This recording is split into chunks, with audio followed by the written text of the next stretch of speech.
ஏண்டி எதுவுமே சத்தம் போடாமல் சாப்பிட மாட்டியா? நீ உரியிற உரியில இந்த வீடே உன் வாய்க்குள்ளே போயிடும் போல இருக்கு. நீ ஏனோ தானோன்னு சாப்பிடுவேன், நான் அப்படியா? சாப்பாட்டை ரசித்து ருசித்து சாப்பிட்ற ஆள். உனக்கு பிடிக்காத சாப்பாடுன்னு ஒன்றுமே கிடையாதா? எது கொடுத்தாலும் ரசித்து ருசித்து இப்படி சாப்பிட்டுட்டு இருக்க. உங்கள் ஊரில் நீ என்ன தான் சாப்பிடுவ டெய்லியும்? அங்கங்கே ஹோட்டலில் இந்த மாதிரிலாம் நல்ல உணவு கிடைக்குது. முக்கால்வாசி பர்கர், பீட்சா அந்த மாதிரி ஐட்டம் தான் கிடைக்கும். அதுதான் அங்கே இருக்கிற ஜனங்களும் விரும்பி சாப்பிட்றாங்க. இந்த வெள்ளைச்சோளத்தில் எவ்வளோ ஸ்ட்ரென்த் இருக்குது தெரியுமா? இது நீ ஒரு மாதம் கண்டினியூஸாக சாப்பிட்டேன்னா உனக்கு புரியும். ஆமாண்டி, பட்டணத்துலலாம் சாப்பாடு ருசியாகுதுன்னு பார்க்குறாங்களே தவிர அது சத்தாக இருக்குதான்னு பார்க்க மாட்றாங்க. ஆனால் நான் அப்படியே சொல்ல மாட்டேன். இப்போது யூடியூப் வந்ததுலேருந்து ஜனங்க பழைய பாரம்பரிய உணவெல்லாம் தேடி போகிறாங்க. யூடியூப்பில் இப்போல்லாம் நிறைய ரெசிபீஸ்லாம் பண்ணிகிட்ருக்காங்கடி. அதை பார்த்து ஜனங்க பழைய மாதிரி இந்த நவதானிய பக்கம்லாம் ஓடுறாங்க, வாங்குறாங்க, செய்கிறாங்க. சரி சரி, மீனை ஃபுல்லாக முழுங்காத. எனக்கு 2 மீன், உனக்கு 2 மீன், அதானே நம்ம டீலிங்கு. ஆமாம், ரொம்ப டேஸ்ட் ஆகுது. என்ன மீன் இது? மத்தி மீன்டி. எங்கள் ஊர்லலாம் அந்த விளக்க மீன் நாங்கள் வாங்க மாட்டோம்டி. வஞ்சிரம் வவ்வால்னு வாங்கி வறுத்து தின்னு இருப்போம். இந்த சின்ன மீனில் கூட எவ்வளோ டேஸ்ட் இருக்குது பாரு. எங்கள் அக்கா சூப்பராக சமைச்சிக்கிறா. அவகிட்ட ஒரு சாதா நெத்திலி கொடுத்தா கூட சூப்பராக பண்ணி கொடுத்துட்றாடி. அவங்க எவ்வளோ வருஷமாக சமைச்சிட்டு இருக்காங்க. அவங்கக்கிட்டேருந்து நிறைய டிப்ஸு நானே கற்றுட்ருக்கேன். இது மீனில் கொஞ்சம் முள் நிறைய இருந்தால் கூட நல்ல டேஸ்ட் ஆகுது இல்லை? மீன் பார்க்க தான் சிறுசாக இருக்குது, அது டேஸ்ட் ரொம்ப பெருசு. உன் பின்னாடி யாரோ புதுசாக வந்துக்கிறாங்க, யாருன்னு கேளு. யாரு? ஏய், இது நம்ம பொன்னி தானே? இவ்வளோ உனக்கு அடையாளம் தெரியலையா? அட ஆமாம், நம்ம பொன்னி. இவ 3 நாளாக வீட்டு பக்கமே வரலையா, அதனால இவனை நான் மறந்தே போயிட்டேன்டி. உங்க கூட ஞாபகம் இல்லை எனக்கு. சித்தி, இது உங்களுக்கே ஓவரா இல்லை? பின்ன என்னம்மா, நீ நியூ இயர் அன்னைக்கு சக்கரை பொங்கல் கொண்டு வருவேன்ட்டு என் அக்கா அவளோட வெயிட் பண்ணிட்டு இருந்தா.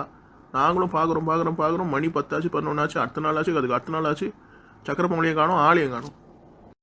அப்படின்னா நீங்கள் சக்கரை பொங்கலுக்காக தான் காத்துட்டு இருந்தீங்க, எனக்காக காத்துன்னு இல்லை, அப்படி தானே?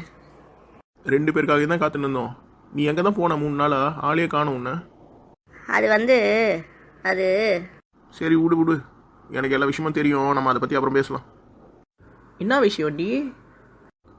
இந்த மைக் செட்டு கிட்ட சொல்லிடாத, ஊர் பூரா தண்டவரை போட்டுருவா. அடக்கி வாசி. ஏய், என்னை பார்த்தா அவங்க 2 பேருக்கு என்ன கிண்டல் ஆகுதா? சரி பொண்ணு, இப்படி வந்து உட்காரு. இன்னைக்கு வெள்ளைச்சோள கஞ்சி தான் பண்ணியிருக்காங்க. நீயும் ஒரு டம்ளர் குடிக்கிறியா?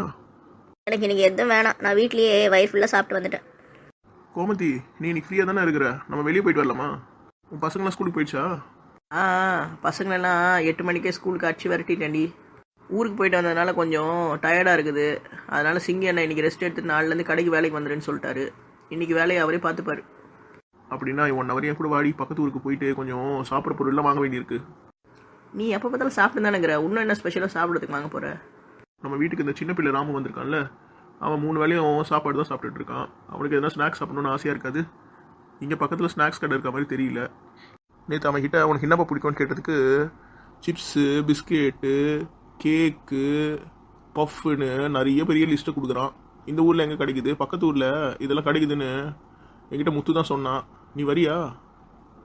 அதுக்கு ரொம்ப தூரம் போக வேணாண்டி. இன்னும் கொஞ்சம் தூரத்தில் போனோன்னா ஒரு பெரிய பேக்கரி இருக்குது, அங்கே போய் எல்லாமே வாங்கி வந்துடலாம். சரி, நான் வரேன். நான் 1 கிலோ கேக் ஆர்டர் கொடுக்கணும்.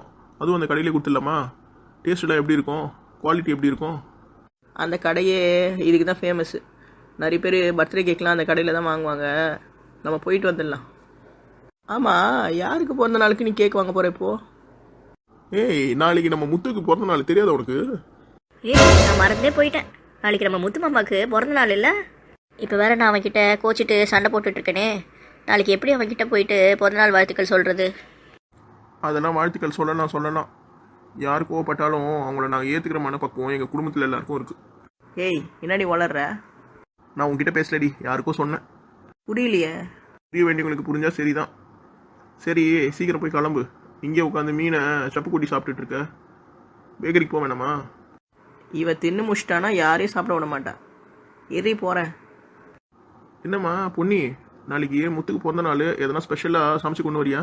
நான் எல்லா வருஷமும் முத்துக்காக குலோப் ஜாமுன் பண்ணி கொண்டு வருவேன். இந்த வருஷம் எப்படி கொண்டு வர்றது? நான் செஞ்சுட்டு வந்தாலும் அவன் சாப்பிடுவானான்னு தெரியலையே. எனக்கும் அவனுக்கும் சண்டை ஆயிடுச்சு. எருமை, அது என் கால்டி, எதிரி கால் மேலே ஏறி ஓடுற.